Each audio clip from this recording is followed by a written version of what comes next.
Good evening. I'd like to call the regular meeting of the Fall River School Committee for Monday, November 18, 2019 to order. Madam Secretary, would you please call the roll?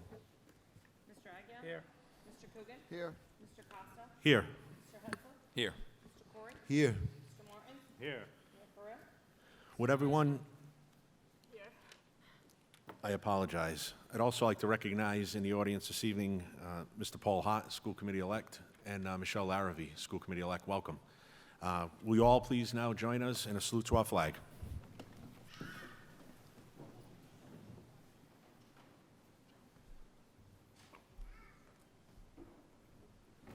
I pledge allegiance to the flag of the United States of America and to the republic for which it stands, one nation, under God, indivisible, with liberty and justice for all.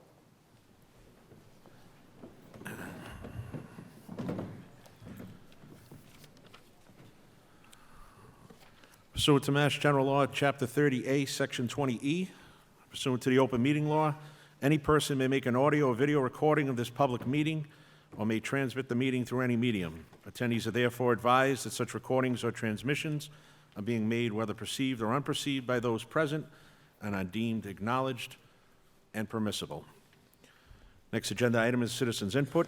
We do not have any individuals this evening who have signed up. Next item for this evening is the recognition awards.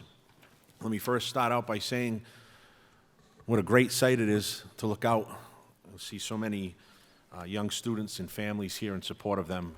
Tonight's a great night for the Fall River Public Schools, and it's an exciting night for the individuals who've achieved such a high academic standard. And so welcome, all of you. I am going to ask the committee to take recognition awards slightly out of order this evening. One of our recipients this evening is in a production, Mamma Mia, and needs to get to rehearsal. So unless it's met with any objection, I'd like to take the third recognition out of order, and then we'll proceed in the order that's listed on this evening's agenda. So I'd like to invite my colleagues over to the podium here so we can begin the recognition program this evening.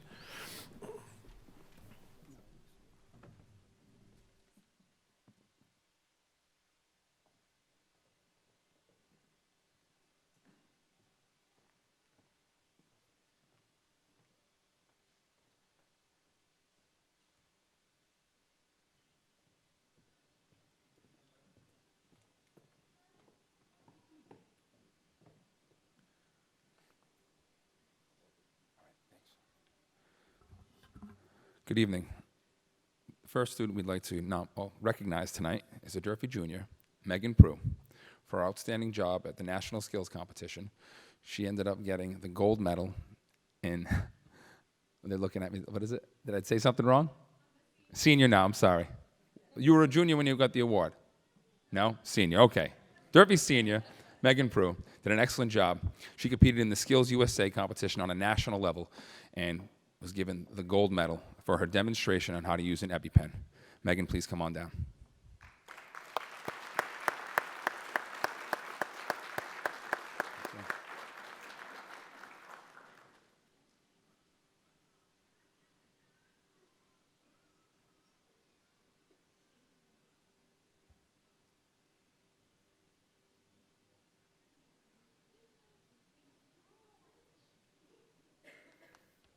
I just want to say it, to my knowledge, she's the only gold medal winner that we had here in the Fall River Public School system on a national level. So let's give her another round of applause.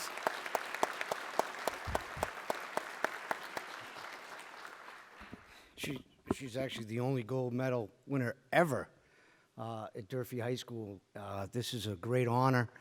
We want to thank all of our CVTE teachers, instructors, and supporters. We now have 9 CVTE programs at Durfee High School. We only had 5 just 4 short years ago, Mr. Martin. So I know as you head out, you can say, look, in the last 4 years, we've added 4 programs. So we're very proud about the work that we do with CVT. And if you're watching this on TV, all you 7th and 8th graders that are thinking about, where do I want to go to high school? I got a brand new high school we're building, and we have 9 CVTE programs. So please make sure you check out Durfee and know that we have an outstanding opportunity for all learners in this city. It's a great honor tonight that in addition to awarding Megan and recognizing her for her achievements. Tonight, we're going to recognize 28 students who scored perfect scores on last year's MCAS assessment. Now, that is no small feat. It's a very, very challenging assessment. And the fact that we have so many students that scored a perfect score is a testament to not only the great parenting, family, community support that we have, but also our teachers, our principals, and the whole community that wraps themselves around our children in the great city of Fall River. So with that, the way that we do this is I call up each principal from the school that the child was at the prior year, and I'm going to ask one question. Are we going to go in reverse, or are we going to start here? We'll go in reverse. We're going to start tonight with Spencer Borden. And I'm going to fill in for Principal Kate Cobb. Oh, all right. I always get confused by this, so let's just cut to the chase. I've done this every year now for 4 years, and I mess it up every year because we have it from where the child was in school the year before. So Principal Lentz will do the first one. Am I start from the bottom here? Okay. So Logan, do you want to come on down for your perfect score in MCAS?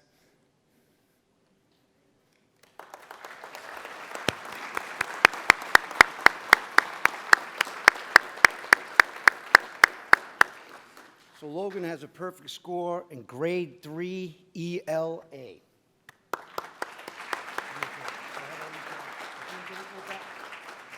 Don't forget, we're gonna get one big group photo when we're done as well. And Liliana, do you want to come up too and receive your award for a perfect score in MCAS? Liliana, are you here? This is Kyle. That's Kyle. So Liliana Goncolas is the other Sylvia student.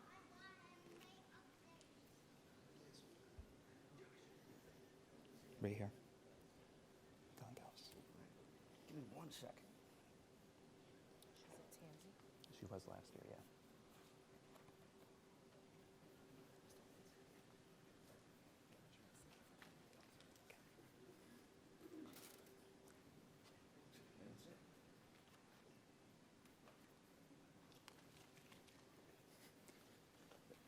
And Liliana also in grade 3 for ELA. Outstanding work. Thank you. You have one more. Now we'd like to call up Maria Ponce from Cuss Middle School.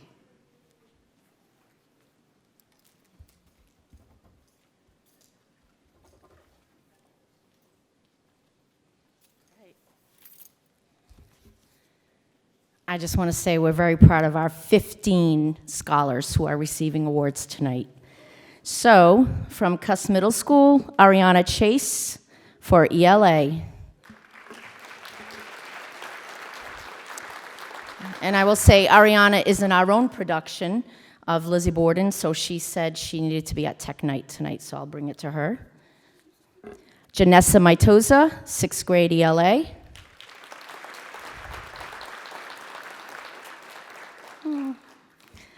Katarina Rumsey, 6th grade ELA. Kat actually is the only student in Fall River Public Schools that is getting for ELA and for math an award. Perfect score. Here's your ELA. I'll look for her. Kat, hold on a second, honey. Let me get your math one. Just trying to save her from.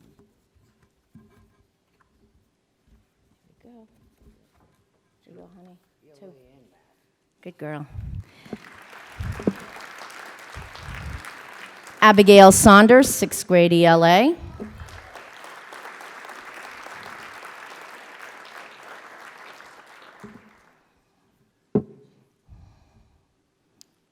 job, Abby. Brady Lavoie, 8th grade ELA.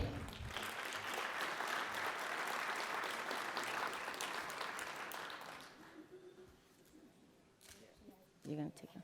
Awesome. He's in Mamma Mia at Durfee. Excellent. Yassine Mahmood, 8th grade ELA. Let's see here. Jacob Anderson, 6th grade math.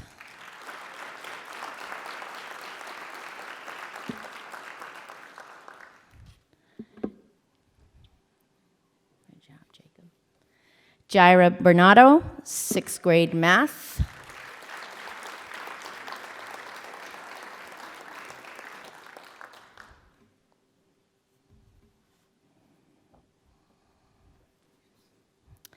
Elijah Botello, 6th grade math. Good job. Ava Gilmet, 6th grade math.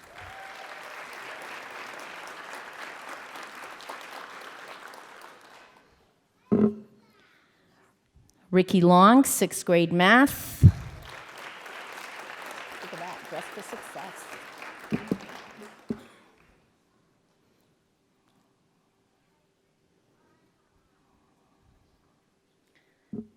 Good job. Peyton Pereira, 6th grade math.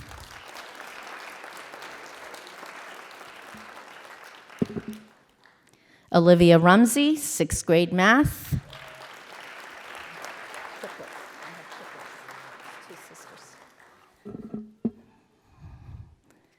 And Joseph Pereira, grade 7 math.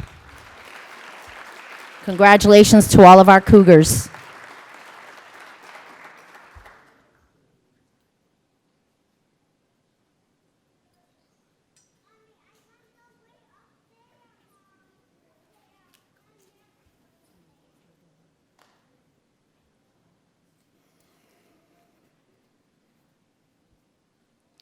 From Doran Ethan Pereira, grade 6 math.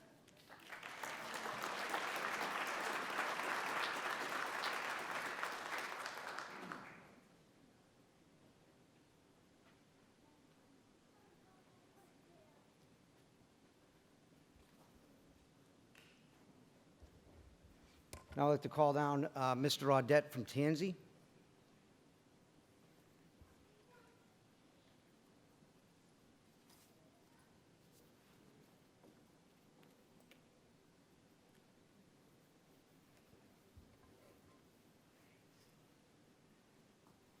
All right, good evening, everyone. This is always such a thrill for me, recognizing our Tansy Tigers who scored perfect scores.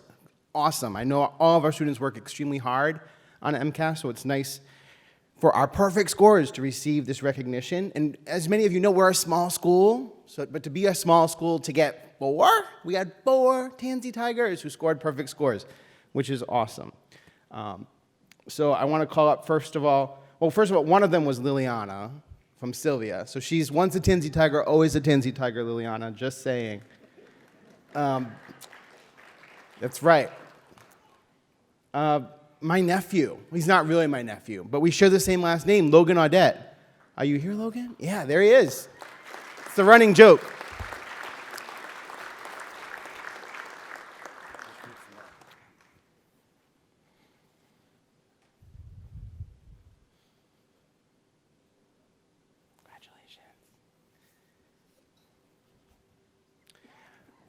Madeline Goncalo.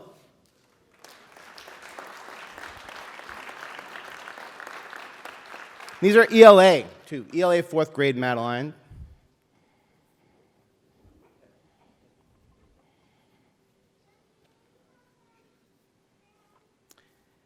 And we had a math perfect score in 4th grade, and that's Naya Aruda.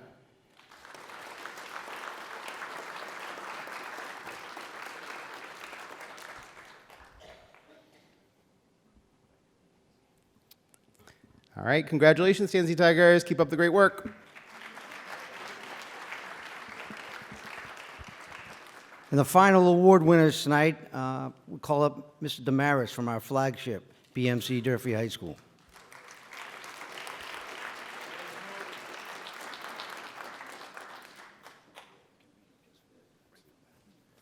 Good evening, everyone. To the recipients of the perfect scores so far, we want you at Durfee High School. We want you to be a Hilltopper. We are the flagship. We're going to have a brand new school waiting for you when you get there. Okay, we've got some awards to give tonight to some Hilltoppers. For grade 9, perfect score in science, Timothy Costa.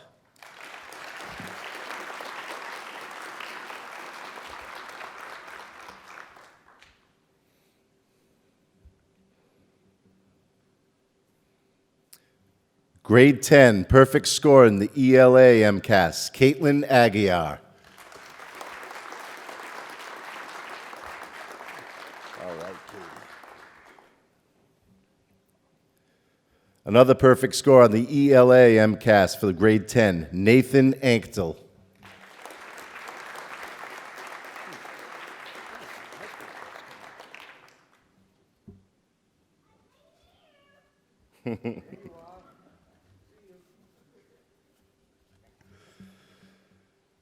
Grade 10 ELA MCAS perfect score, Angel Sock.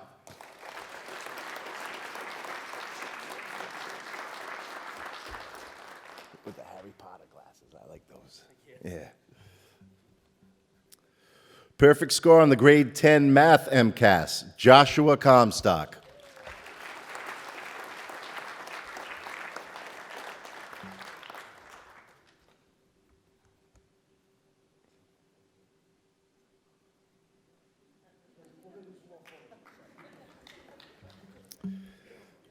Perfect score on the grade 10 math MCAS, Sophie McDonald.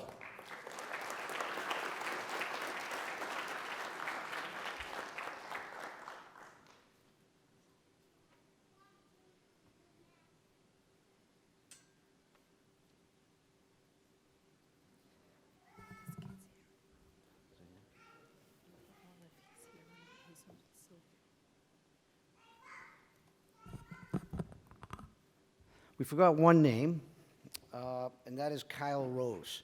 Is Kyle Rose here from Sylvia? No, so we're going to honor and recognize, and we'll get that to Kyle tomorrow. Look at the quality and the talent of outstanding students that we have.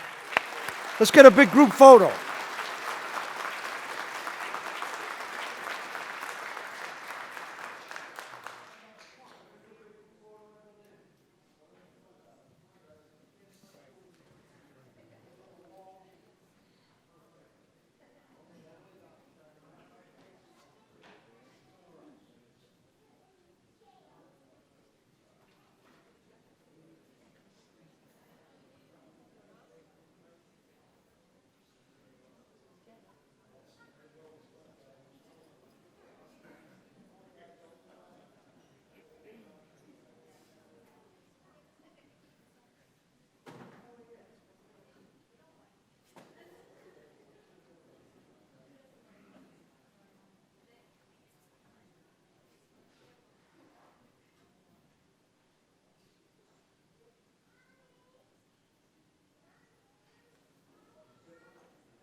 Yeah. So it's a distinct pleasure that once a year we award the Superintendents Award for Excellence. And that Superintendents Award comes from the State Association of School Superintendents, and it goes to the top 3 students in the graduating class. So in the Durfee class of 2020, the next 3 names that we read are the 3 top students in our school system. And that criterion is through their cumulative grade point average, their rank in class, and then I get to pick, as superintendent, amongst those who we feel each year really deserves the honor and the recognition. The three students that we're going to award tonight, one of which can't be here because of prior commitment, but two are here. And I want you to hear about some of the qualities of said students. So the three students tonight that we are going to honor and award are Thomas Panchley, Kristen Lavoie, and Savannah LaRoche. Can we get a round of applause, please, for those three? So Savannah, who's not here, in 10 years, she sees herself as a physician's assistant, specializing in cardiology. She's undecided right now about college, but she also works and volunteers at the Our Lady of Light Band Hall. She plays field hockey all 4 years of high school. She's been playing since 7th grade. She earned the 3rd spot in class by looking for things to further herself through honors, AP, and dual enrollment classes with our higher ed partners. She enjoys listening to music in the car and the shower. And her goal was to be in the top 10 since her freshman year. So when we think about the importance of goals and sticking to them, Savannah LaRoche has achieved that. Unfortunately, she could not be here, but can we please, for the TV Land audience, give her a round of applause.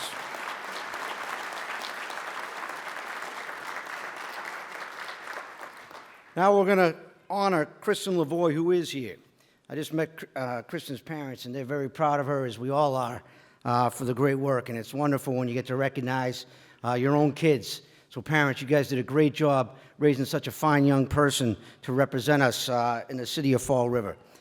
She's very interested in going to Worcester Polytech Institute in Worcester, Massachusetts, one of the best engineering schools in the country. In 10 years, she would like to be stable in a career doing data analysis. She loves Fall River, and she sees herself living here in Fall River with families and friends into adulthood.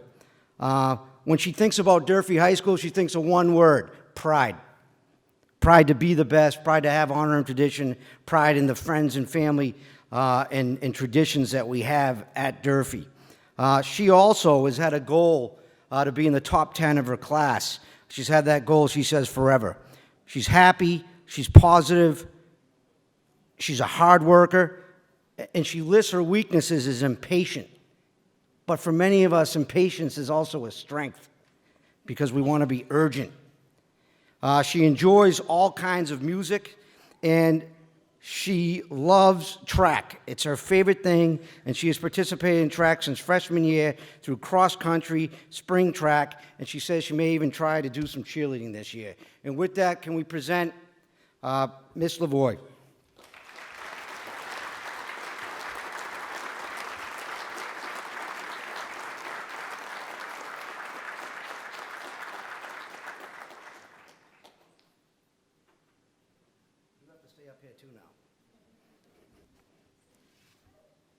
So these great certificates say that Kristen is duly qualified under the standards prescribed by the Massachusetts Association of School Superintendents and is hereby awarded the Certificate of Academic Excellence.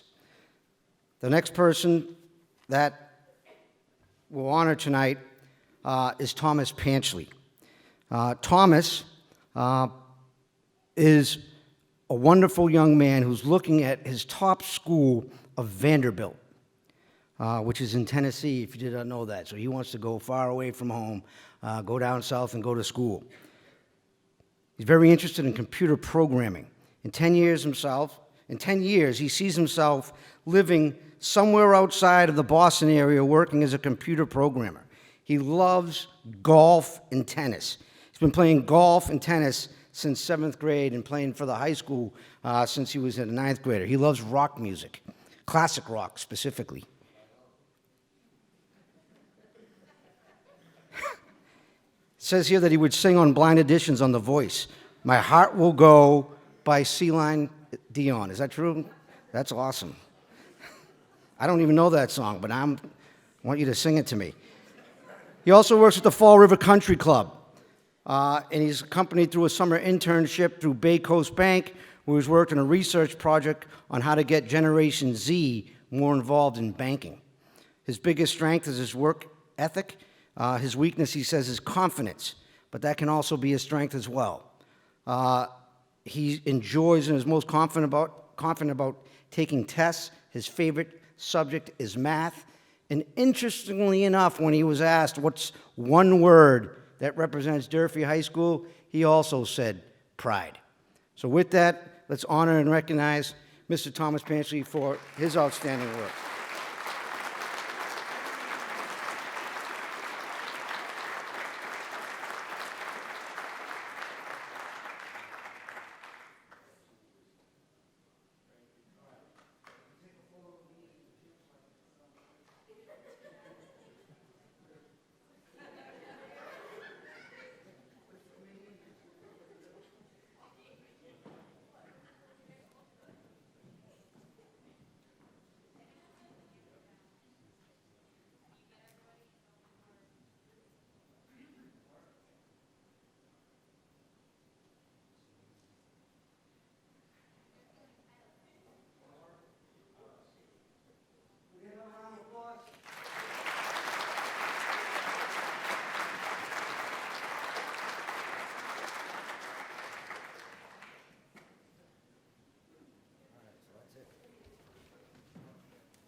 That concludes the recognition portion. On behalf of the entire Forest School Committee, I'd like to extend again our deepest congratulations to all of our scholars and their families for all the support in their education.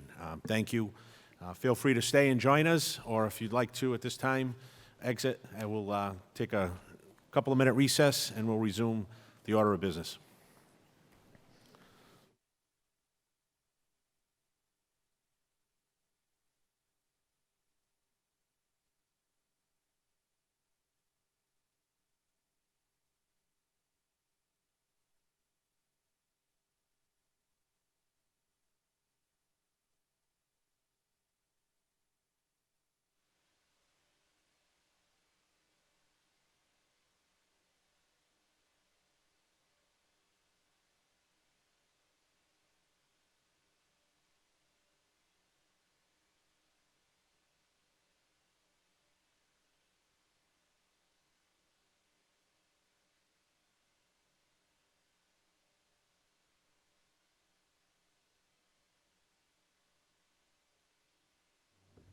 I'd like to call the meeting back to order. Next order of business before the committee this evening is the Superintendent's Report. Dr. Malone? Sure. At the last school committee meeting, we talked about ensuring that all of our foundational English language learner rooms were fully staffed. And I'm proud to report tonight that we've added 8 paraprofessionals, given the approval of the committee at the last meeting, to those classrooms so that they are fully staffed with our staffing model for English language learner classrooms. In addition, I've included in the binder tonight an update as to where we are with progress made from our human capital or human resource office audit. That is in your binder. That's a status report since last year's audit, where we are, what progress we've made, what we're doing next. I'm excited to report that we have a job fair coming up, and we're looking forward to continuing to market ourselves as the #1 choice for prospective employees. Finally, I'm announcing that tomorrow we're celebrating the topping out ceremony, which is the raising of the 2 steel beams, one of which is signed by the 11th and 12th graders of the current Durfee High School, and the other will be signed by the members of the building committee, the elected officials, and dignitaries who have been involved in the process. Those beams will be placed in the auditorium section of the building and will be exposed for years to come. That happens tomorrow, which signifies the conclusion of the major structural steel placement, although, of course, we still have to complete the towers, but the building, in terms of structural steel, is almost done. When you go by the building, you get a sense of, now that the walls are going up, the fireproofing is almost complete, that we're moving along swimmingly. As part of this project, a new parent information center will be opening in the next few weeks, and we continue to retrofit the physical education area of the building. That is my report tonight. Thank you, Dr. Malone. Next agenda is the student comment, student delegate report. I'll turn it over to our student delegate, Ms. Uden. Hi, good evening. Good evening. One of the biggest updates I have for tonight is we have a Thanksgiving food drive. It is being hosted at RPA in Durfee, as well as a few other locations for the public. As all of you know, we lost a student this year, William Wheeler, and his 18th birthday would have fallen on Thanksgiving Day. So therefore, we are having a Thanksgiving food drive in his honor. The drop-off location for Durfee is at security in both of the entrances. And then at RPA, I'm sure you can just, security as well. Secondly, United Neighbors, kind of off the agenda. United Neighbors of, however, we are accepting coats. It's winters, it's going to be a harsh winter, and we want to make sure that especially youth are, they have clothing on their backs to make sure that, they're warm, as well as for families. So if you guys would like to donate, you can contact Wendy Garflip from United Neighbors. I yield. Thank you. Thank you, Ms. Uden. Before the committee is a approval for 3 minutes from previous meetings, October 15th, October 29th, and November 13th. Is there a motion to approve? So moved. Made by Mr. Hetzel. Is there a second? Second. Seconded by Mr. Agia. All those in favor? Aye. All opposed? So voted. Next, we have a travel request. Is there a motion to accept travel? So moved. Made by Mr. Hetzel. Is there a second? Seconded by Mr. Corey. Any discussion on travel? Hearing none. All in favor? Aye. All opposed? So voted. The ayes have it. Next agenda item is donations. Is there a motion to accept all donations? So moved. Made by Mr. Aguirre. Is there a second? Second. Seconded by Mr. Corey. All those in favor? Aye. All opposed? Mr. Superintendent, would you please, for the record? Sure. From Bristol County Savings Bank to the Office of Instruction, $20,000. From Safeway Services to the CVTE Department, $7,579.60. From Project Lead the Way to Henry Lord, $3,000. From Bay Coast Bank to Resiliency Prep Academy, $2,500. From Hogan Management's Company McDonald's to Durfee Athletics, $364.63. From Donors Choose to Green Elementary School, $220. From Ohio Pile Prince Incorporated to Durfee High School, $116.37. From Patricia Todd to the Parent and Community Engagement Center, $100. From Mount Hope Polymer Products LLC to the Parent Engagement Center, $100. From GS Rubber Industries LLC to the Parent and Community Engagement Center, $50. From Pell Industries Incorporated to Durfee High School, $35.22. And from Donors Choose to Durfee High School, novels for a classroom project called Hook Reluctant Readers. And with that, we thank all of our philanthropic support to help us continue the job that we do.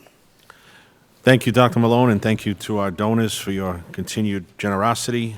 Next item is contracts before the committee. Is there a motion to accept all contracts, or is there a So wish moved. to hold? Mr. Martins? Hold on the Fall River Deaconess Home and the St. Vincent's Home.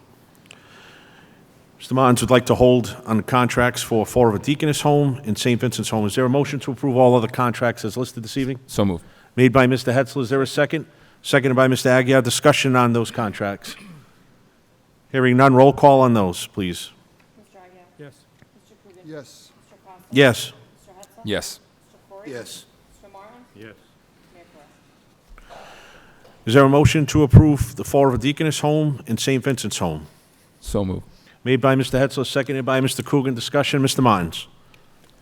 Yeah, where it says, not only on the contract, agenda form papers, but also in the write-up, it makes reference to,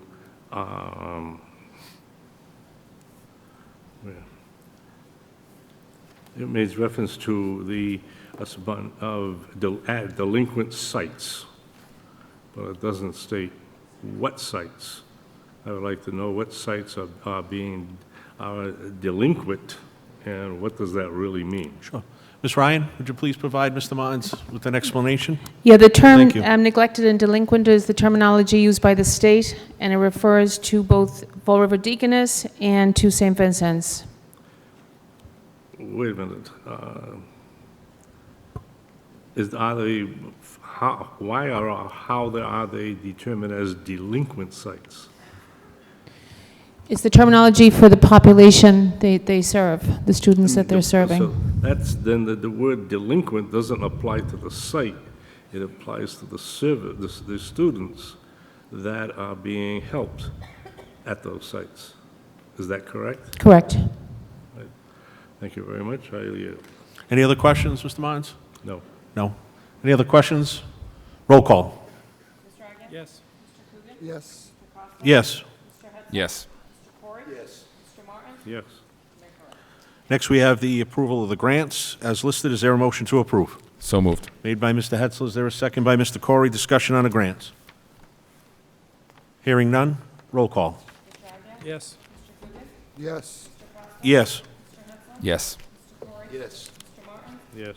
Mayor Corral? Moving on to the discussion portion of this evening's agenda.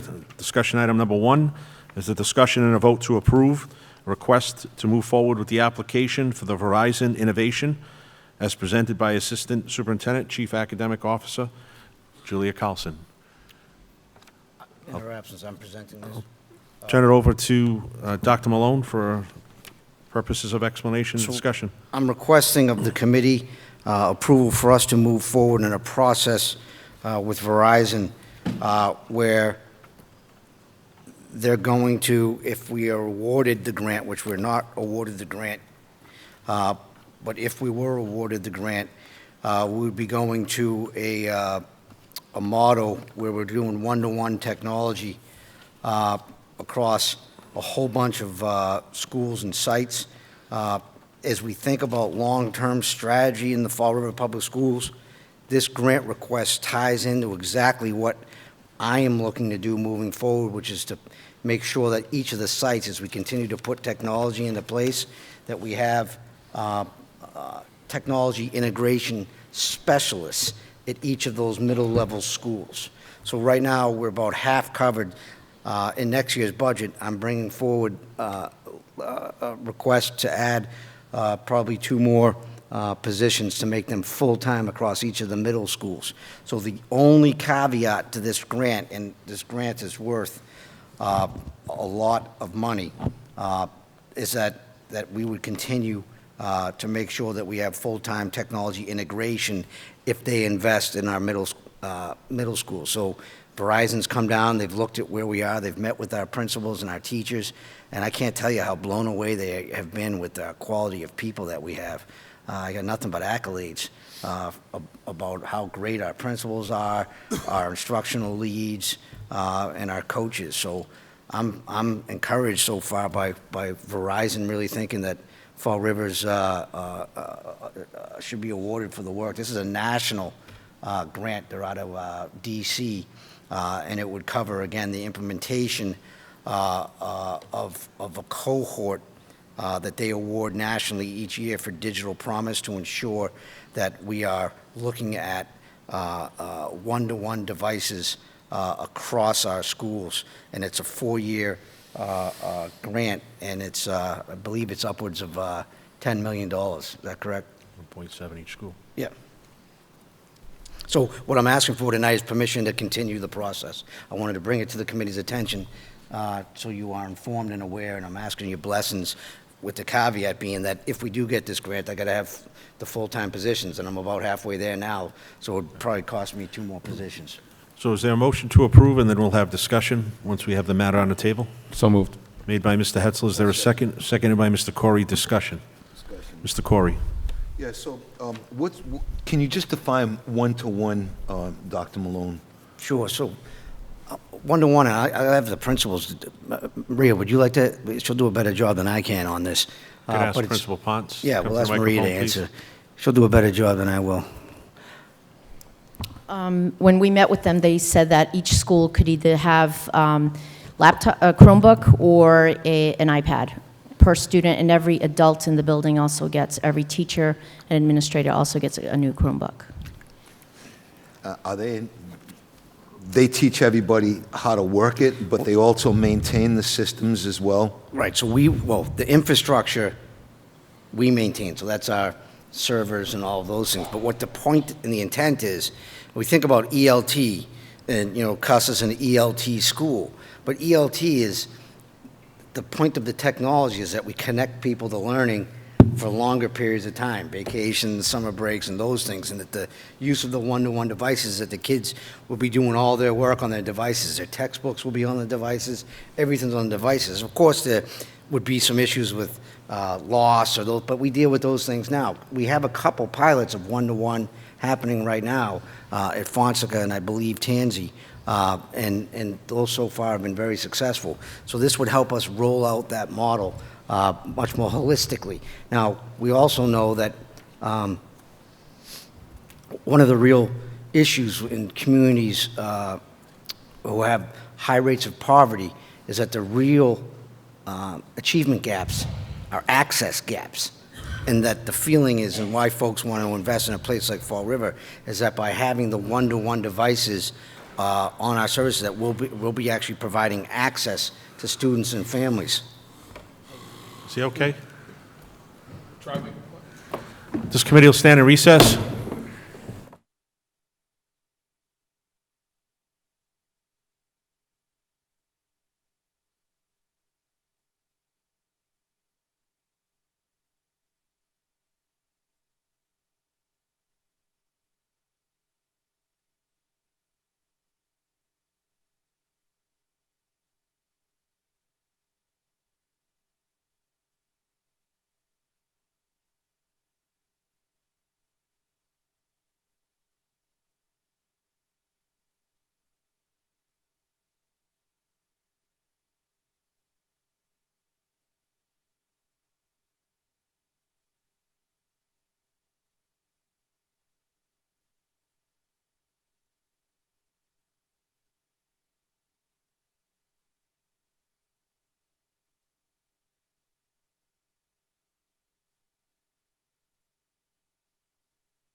Recess. Dr. Malone, you were saying on the Verizon grant. I just wanted to finalize and add that one of the big parts of this is that Verizon does a whole bunch of professional development and training with all of the adults and students regarding the grant, and if we are awarded the grant, we would be notified at some point in December.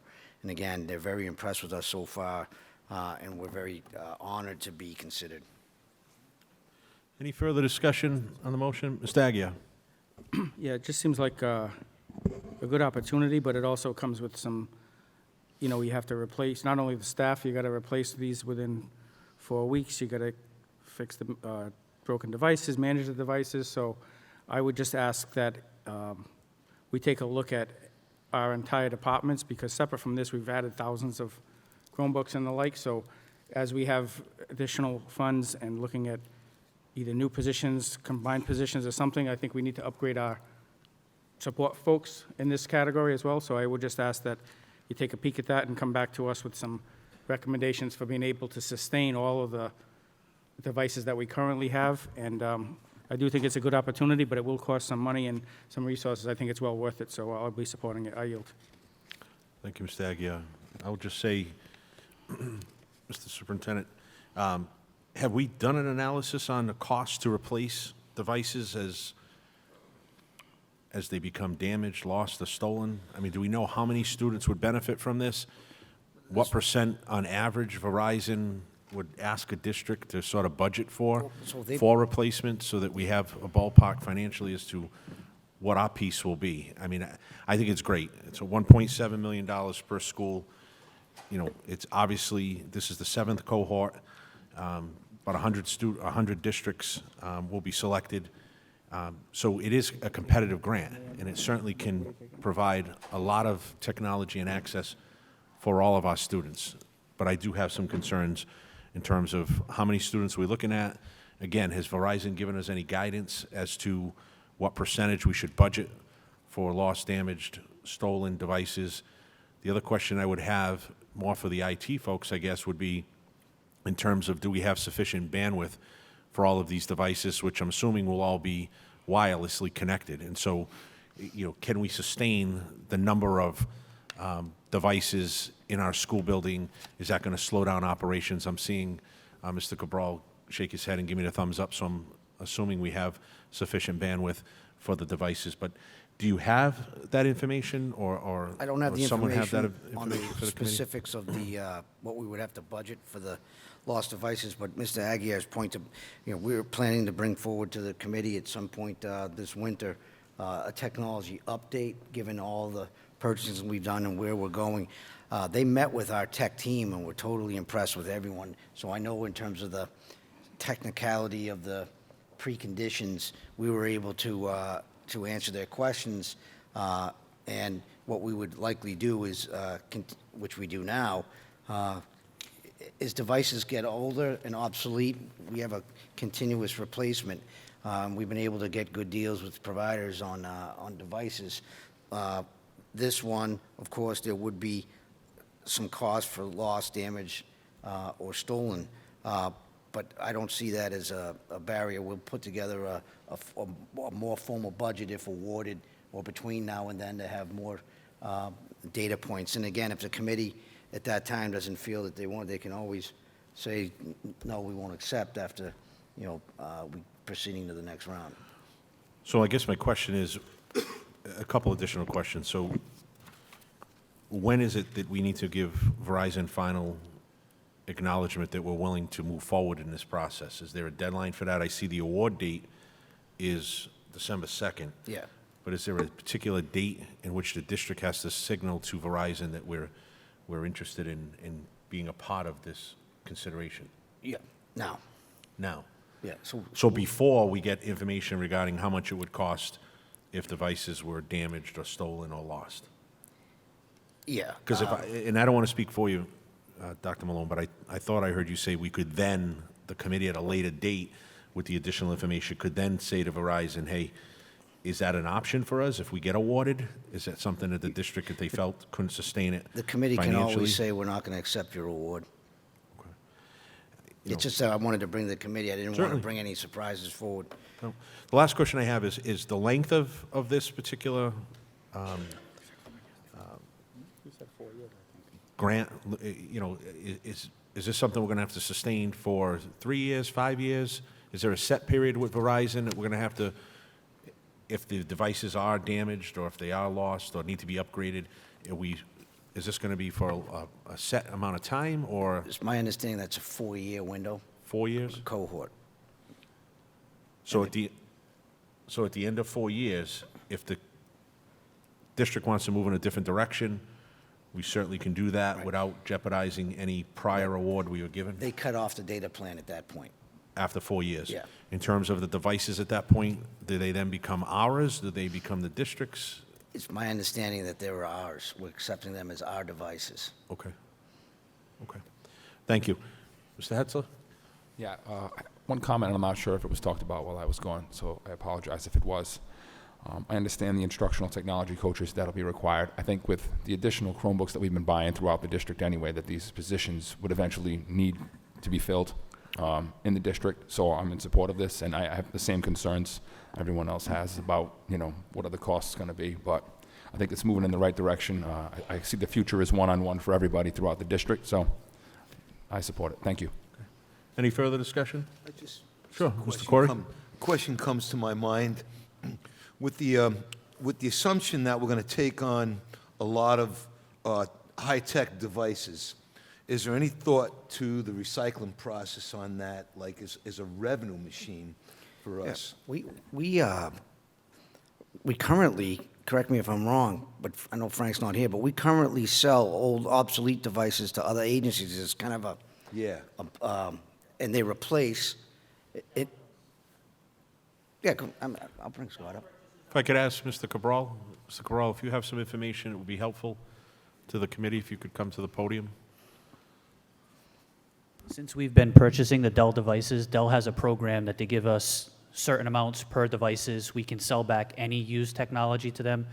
I actually have 4 pallets of used devices sitting outside my office that they'll be coming to pick up, and they disperse a check to us, and we can purchase new Chromebooks with them. Excellent. Thank you. Thank you. Appreciate it. I yield. Any further discussion? So if I could just ask Dr. Malone, if you and your team just put together that information for the committee, just so that we're aware of some of the financial impact going forward before the award, that'd be great. On the motion, Madam Secretary, was there a motion made and seconded, I believe? There was. Roll call. Mr. Agia? Yes. Mr. Coogan? Yes. Mr. Costa? Yes. Mr. Hetzel? Yes. Mr. Corey? Yes. Mr. Martins? Mayor Corral. Next item is a discussion and vote to approve the conversion of a vacant data technician to a computer technician position. It's presented by Mr. Coogan. Is there a motion? So moved. Made by Mr. Hetzel, seconded by Mr. Agia. Any discussion? Hearing none, roll call. Mr. Agia? Yes. Mr. Coogan? Yes. Mr. Costa? Yes. Mr. Hetzel? Yes. Mr. Corey? Yes. Mr. Martins? Mayor Corral. It's a discussion and a vote to approve the approval of a social emotional learning and intervention paraprofessionals at Watson Elementary School. Is there a motion? Motion approved. Made by Mr. Coogan. Is there a second? Second. Seconded by Mr. Corey. Discussion on the motion? Hearing none, roll call, please. Mr. Agia? Yes. Mr. Coogan? Yes. Mr. Costa? Yes. Mr. Hetzel? Yes. Mr. Corey? Yes. Mr. Martins? Mayor Corral. Item number 4 is a discussion and a vote to approve the approval of a school adjustment council at Cuss Middle School. So moved. Made by Mr. Coogan, seconded by Mr. Corey. Discussion on the motion? Mr. Corey? Yeah, as I continue to see the work in our district, I absolutely want to commend the district for moving in a direction to support SEL, and I know that moving forward, we really need to think about adding more counselors incrementally along the way. So this is a step in the right direction. I know several counselors personally. I know their caseloads are really high, and I know that the data on social emotional learning is, if we can get a kid in their happy place, then they're far better learners than not. So that's what the whole thing is about, and I hope we continue to move in this direction. With that, I yield. Thank you, Mr. Corey. I'll just say this for the record, that, certainly, I know my colleagues are proponents of additional supportive services for our students. I did read the backup information. We've had 11 crisis incidents at Cuss. We currently have, 1 adjustment council, 1 student support coordinator in a building. I certainly think that the committee, going forward, might want to consider ramping up all of our mental health services and social emotional services across the district, because this, I don't think, is unique to just Cuss. Certainly, it's something that's been brought to the committee's attention. I would ask the administration in future budgets to consider providing a more robust social emotional support network for mental health services for our students. Any further discussion, Mr. Agia? So just a question on the student support coordinator and the school adjustment council. What's the difference? And the rationale is just that when you look at the sheet that we have across all of the schools, some have, it looks like they're almost used interchangeably in some respects, but does the student support coordinator have this school adjustment counselor certification? Are they a mental health counselor, or are they, and why would we call one versus another? I'd like to call Mr. Coogan. Good evening.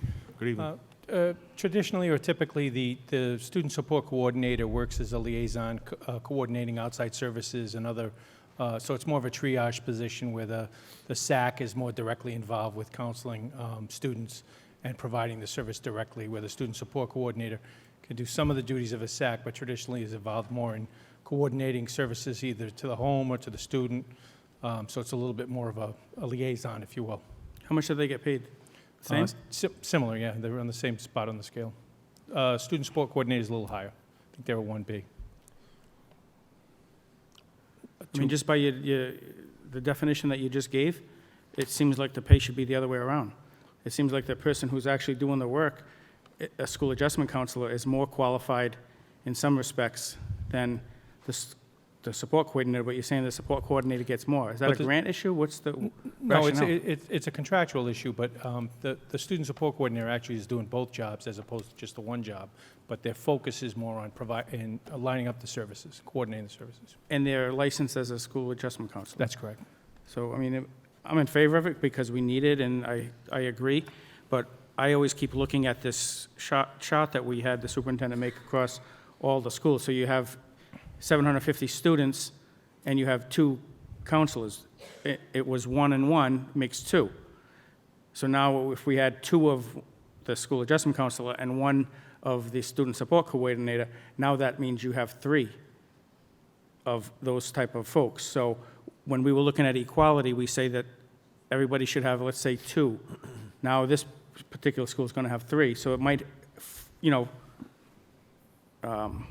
fall into some other schools that only have 2, have more students, less students. So just looking at equality and the positions, I personally don't understand why we even have any. We should have school adjustment counselors, call them all like they are. So when you call people different things, we sometimes don't know how many of each you have.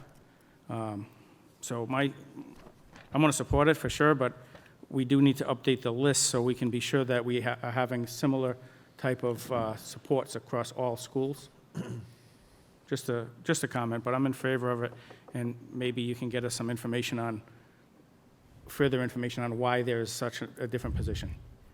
Thank you, I yield. Thank you, Mr. Agia. Mr. Coogan? I think the reason Cuss is getting the additional person is just by the numbers. They have over 200 kids more than Morton and 120 more than, over 200 more than Talbot and 120 more than Morton, so they probably just need some of the extra supports.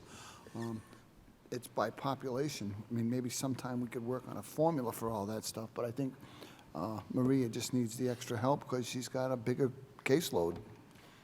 I also think it supports a continuum of services that the students may be receiving at the lower level. So if that similar structure exists at the lower level where there's both SACs and student support coordinators, there's already sometimes some services and some other things in place, and so this allows us to continue. But it certainly is a function of the caseload, because Cuss is our largest middle school, and the schools that feed it, if you look at those schools, they're traditionally up in the same range, the 750, 775 range. Thank you, Mr. Coogan. If I could just get the attention of Mr. Cabral, I think Mr. Martin's battery. Thank you, gentlemen. Mr. Hetzel? Yeah, I just want to echo your sentiments, Mr. Vice Chair. If there's a need for any more adjustment councils anywhere else in the district, I want to make sure that's looked at and it's brought to our attention, because it's a growing need here in the community. It's not going anywhere, and I can see this. We could have 5 here in a decade. I don't know. Right, we brought this one forward. I just want to make sure that we're not, so, if Mr. Superintendent, if you don't mind, ask the schools if we're missing something. If there's a school in dire need of another position, please bring it to our attention. Thank you.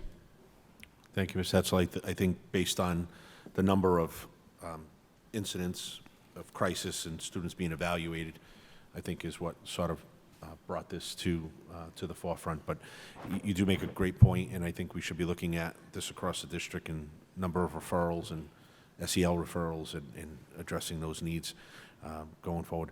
Any further discussion? Right here. Yes, Mr. So, Corey? according to your last remark, Mr. Vice Chairman, can we get that done? Can we get a spec sheet as to what the referrals are looking like? Certainly, I'd ask Mr. Superintendent if you could, maybe in a end-of-the-week memo or a one-pager, just for the committee, just give us a rundown of... We're working across with all the urban superintendents. Last year and this year, we've been tracking referrals and crisis incidents across the urban districts, as we've all seen a huge uptick. Right. It was really part of our argument around the Student Opportunity Act, that we actually had data to say we gotta do, urban districts need more money. Right. Thank you. With that, I yield. Thank you, Mr. Corey. Hearing no further discussion on the motion, roll call, please.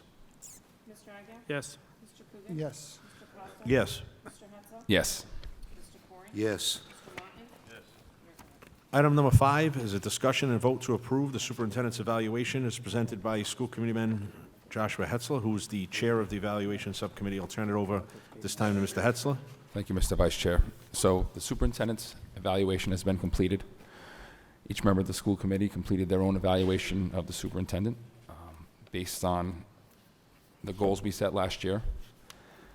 And Dr. Malone's own self-evaluation, we were able to look at the data, come up with our individual evaluations. I took each individual evaluation, compiled them into one summative evaluation for the superintendent. All of those individual evaluations are at the admin building for anyone who would like to review them. Also, all the comments that each individual made are with those individual evaluations at the admin building.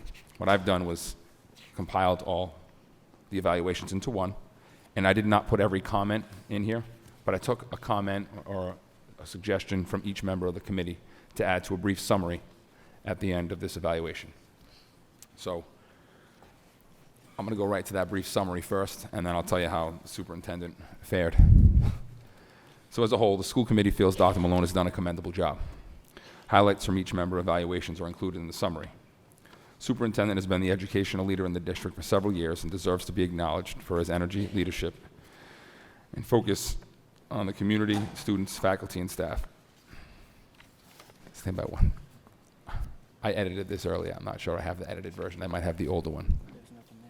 So compared to some of the past administrations, this administration assesses prevalent issues and rectifies areas of need within the district.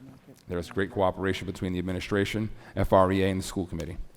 In visiting schools, the morale in the building seems to be improving. The superintendent is an excellent communicator, and the committee felt there has never been greater and more detailed communication on a daily basis with the school committee relative to the happenings within the school department. Some areas of improvement that were noted by some of the members would like to see include the expansion of special education services and pathways for alternative students, as well as the expansion of preschool education offered throughout the district. One member would like to see a more focused effort on the recruitment of high-quality minority educators to mirror the district's student demographics. Another member felt that the values of the school committee were not always heard and believed the school committee and the superintendent could continue to improve their partnership. One member stated a concern that needed improvement was transportation contracts and a more comprehensive and timely approach to handling the bids. Overall, the school committee felt that even with the challenges the district faced, it made progress. The superintendent and the school committee need to continue to work together to achieve an overall higher level of holistic education for all our students. So, the superintendent is evaluated in a number of categories, and I'll just touch base on those remarks here on the front. So, assessing progress towards goals, there is a professional practice goal, and we found that the superintendent met those goals. There are also student learning goals, which we recognize that some progress was made. District improvement goals, we found that you met your district improvement goals. Then we're also assessed on performance of standards. So standard 1 is instructional leadership. We felt the superintendent was proficient.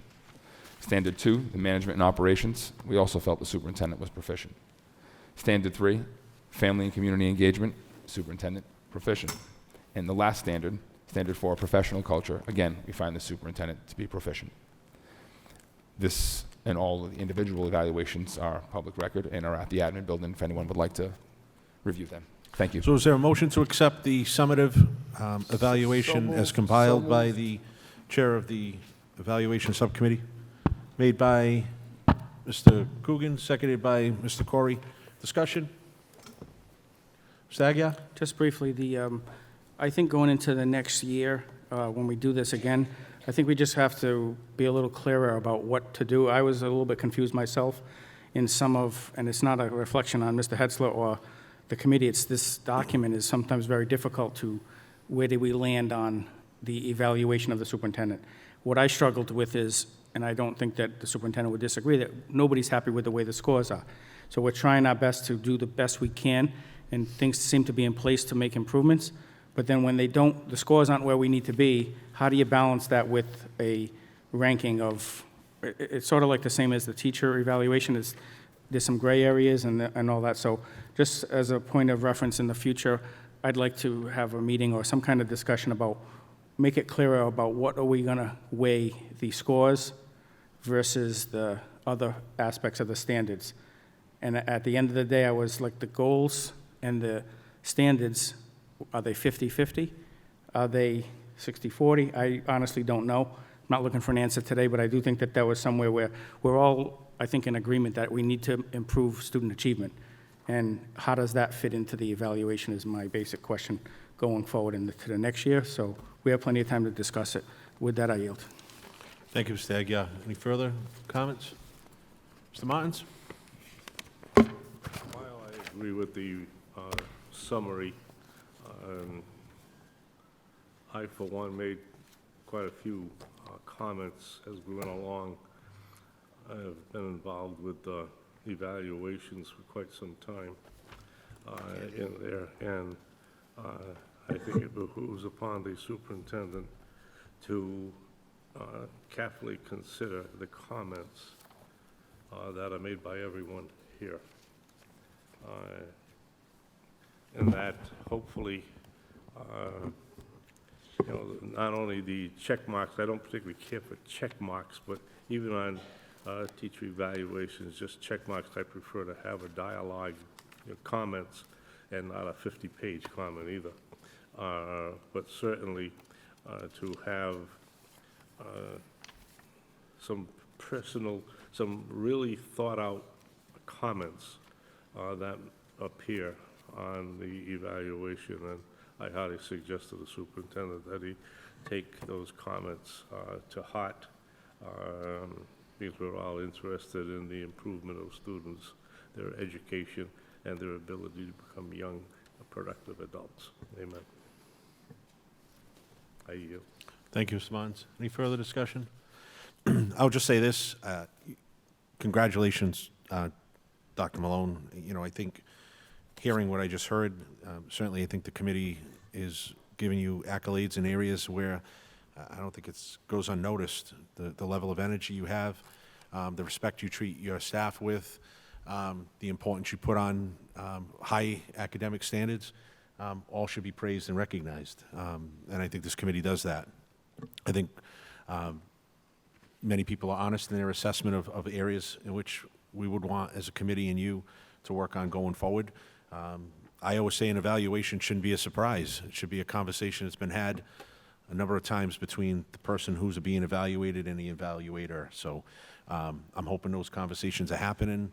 I'd look forward to sitting with you if you're interested, and I'm sure other members would as well, to go through it individually with you. But I don't think you're going to see any surprises in the evaluation. But your ability to communicate, be transparent. Again, Mr. Agia raises the issue of test scores, and certainly that's a piece of how we consider the success of the district. But again, I look at it differently, and I think that's one assessment.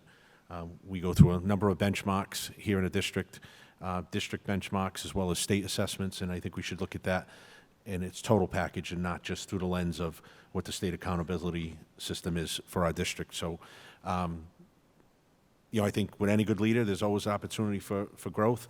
I want to thank you for your effort and your self-evaluation, providing plenty of artifacts for the committee to consider in its evaluation of you, and I hope that going forward we can continue to use this process to share back and forth areas that we all feel are important for this district and for you professionally. So congratulations on what I think is a good evaluation of you, and keep up the good work. Thank you. Awesome. Any further discussion? On the motion, roll call, please. Yes. Yes. Yes. Yes. Yes.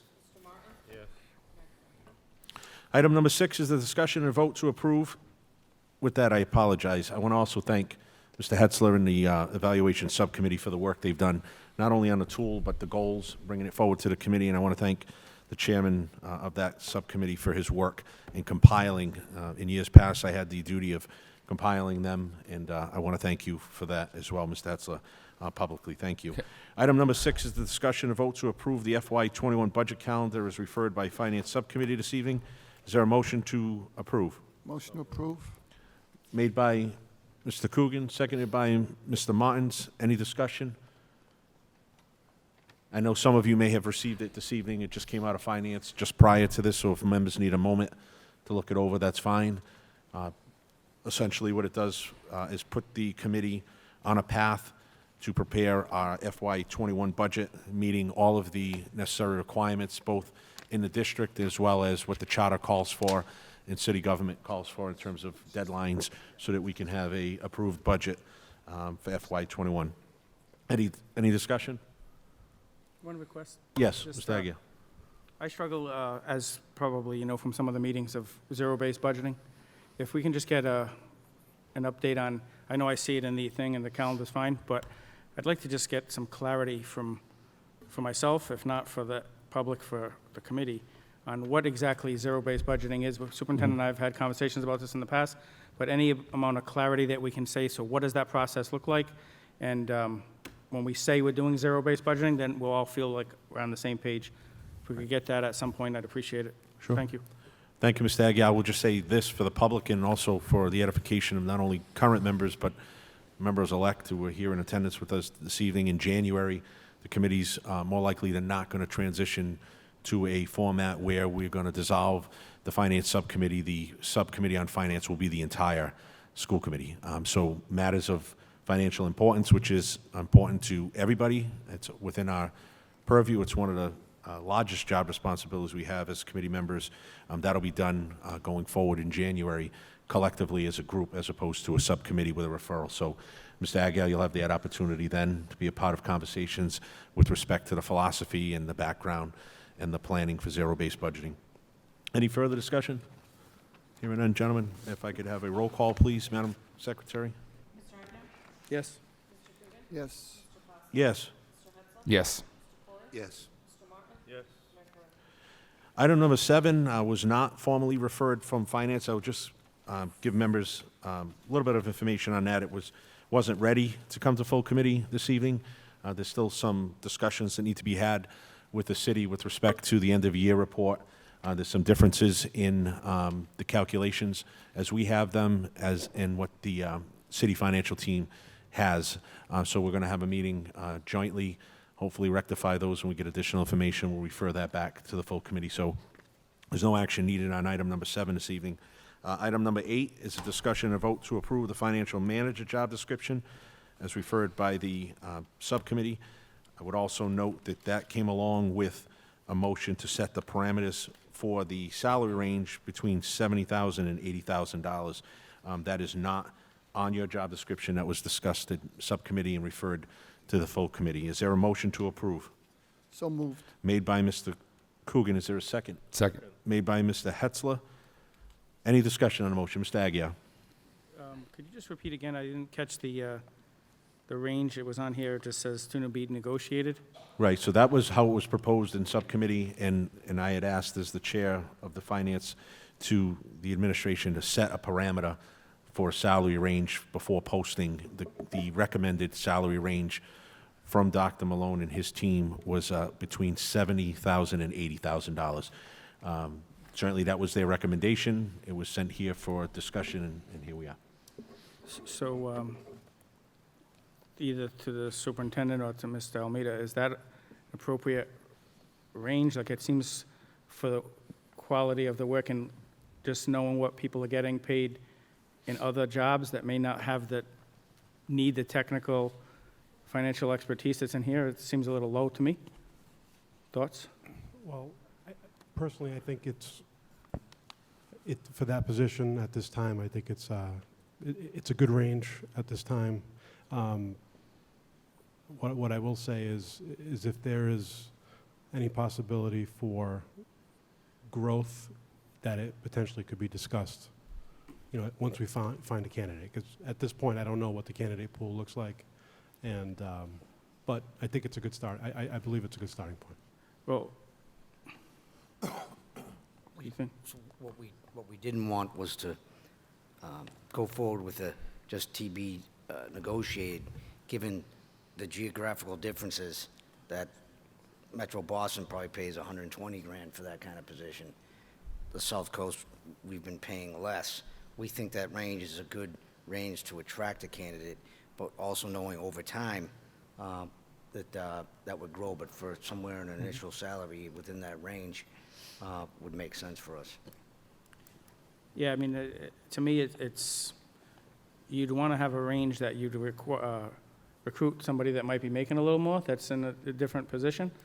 So I think by putting a small range like that amount, we'll not have more candidates, we'll actually have less, quite frankly, because if you get somebody in that you want to pay 72, and the range is 70 to 80, great. If you get the range 70 to 90, and you get somebody in that was making more, you know, you might open up your pool to greater candidates, and you would still be coming, superintendent would be coming with a recommendation of what to pay that person.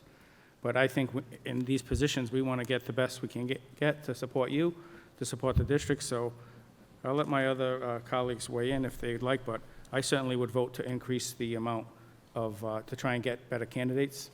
So with that, I yield. Any further discussion on the motion? Is there an amendment, Mr. Agia?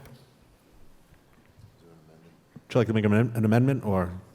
I'd like to, but, you know, when I hear crickets, there's not much, to go on, but, I mean, quite frankly, I'd make an amendment then between 70 and 90 to give you an extra chance. I just was trying to throw it out there and see if somebody said, oh, that makes sense, but we'll try it and see if anybody seconds it and you want to vote for it. Okay. But I think So- it makes sense.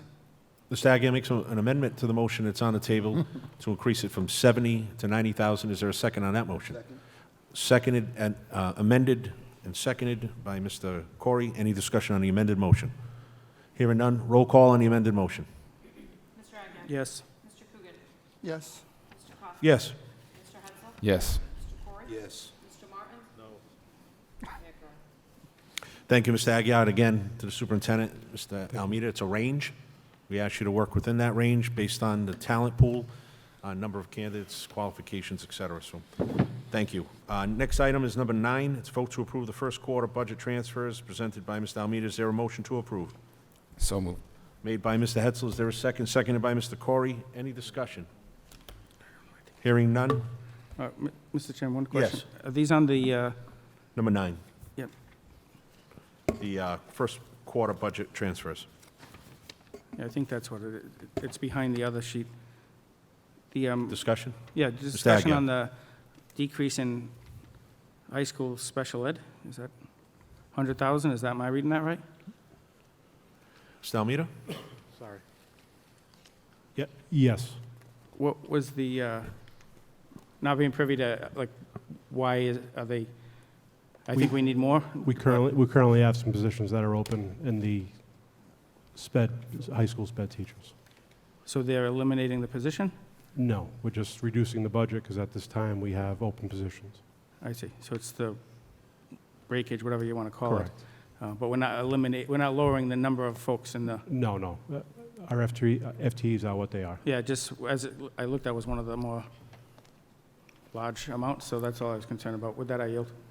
Thank you, Mr. Agia. Any further discussion on the motion? Roll call. Mr. Agia? Yes? Mr. Coogan? Yes. Yes. Mr. Hudson? Yes. Mr. Corey? Yes. Mr. Martin? Mayor Gurley? Item number 10 is a vote to approve the first quarter revolving fund. It's presented by Mr. Almeida. Is there a motion? So moved. Made by Mr. Hetzel. Is there a second? Second. Seconded by Mr. Coogan. Discussion. Hearing none. Roll call. Mr. Agia? Yes? Mr. Coogan? Yes. Mr. Costa? Yes. Mr. Hudson? Yes. Mr. Corey? Yes. Mr. Martin? Mayor Gurley? Item number 11 is a discussion and vote to approve the year-to-date budget report as presented by Mr. Almeida. Is there a motion to approve? Made by Mr. Hetzler, seconded by Mr. Coogan. Any discussion? Comments? Roll call. Mr. Agia? Yes? Mr. Coogan? Yes. Mr. Costa? Yes. Mr. Hudson? Yes. Mr. Corey? Yes. Mr. Martin? Mayor Gurley? Before the committee this evening is a number of retirements, resignations, appointments. Is there a motion to accept and place on file? So moved. Made by Mr. Hetzel. Is there a second? Second. Seconded by Mr. Corey. All in favor? All opposed? The ayes have it.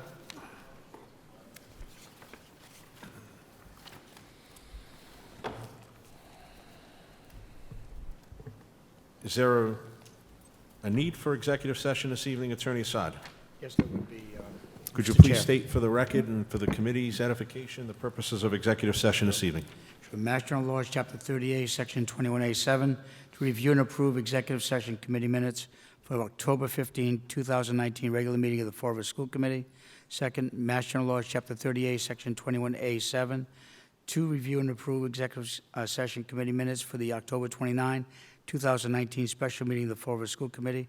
Also, Mass General Laws, Chapter 38, Section 21A7, to review and approve the executive session committee minutes for the November 13, 2019 special meeting of the Fall River School Committee. Also, Mass General Laws, Chapter 30A, Section 21A2, to conduct strategy sessions in preparation for negotiations with non-union personnel and/or to conduct contract negotiations with non-union personnel, including Kenneth Pacheco, Chief Operating Officer, Maria Borges, Supervisor of Environmental Services. We will reconvene. There may and may not be statements at that time. Is there a motion this evening for executive session? So moved. Made by Mr. Hetzel. Is there a second? Second. Second by Mr. Agia. Roll call. Yes. Yep. Yes. Yes. Yes. This committee will stand in recess for executive session. I'd like to call the Fall River School Committee back to order following executive session. Madam Secretary, would you please call the roll? Yes. Yes. Here. Here. Present.